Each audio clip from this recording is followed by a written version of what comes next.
Start with the latest on efforts to get North Korea back to the negotiating table. South Korea, the US and Japan have agreed North Korea must show it is sincere about its denuclearization efforts before talks with the countries can resume. Right, and on the same day, North Korea told China it is seeking a peaceful diplomatic solution to its nuclear issues. Hwang Sung-hee has the details. Meeting in Washington on Wednesday, the top nuclear envoys from South Korea, the United States, and Japan called on North Korea to take meaningful steps on denuclearization, and in exchange, the three parties promised better ties. The three diplomats agreed that Pyongyang must come to the negotiating table with sincerity, as they will no longer engage in talks for talk's sake.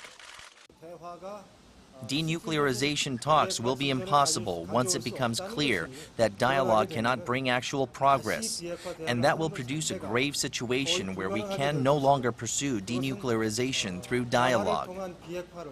The trio said North Korea can prove its sincerity by abiding by the so-called leap year agreement it reached with the U.S. on February 29th of last year, in which Pyongyang promised to end its nuclear programs in exchange for food aid from Washington.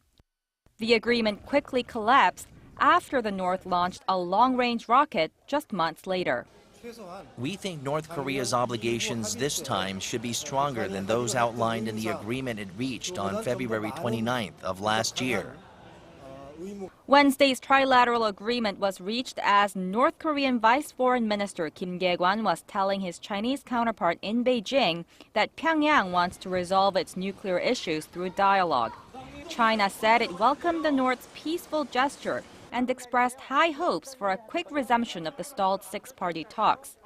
However, experts remain wary about Pyongyang's sudden enthusiasm for dialogue, saying that it may only be trying to please Beijing, its largest economic benefactor. China's position on the latest development is likely to be clarified when South Korean nuclear envoy Cho Tae-yong meets with his Chinese counterpart Woo Da-wei in Beijing this week, followed by a summit between the two countries at the end of the month. Hwang Sung-hee, Arirang News.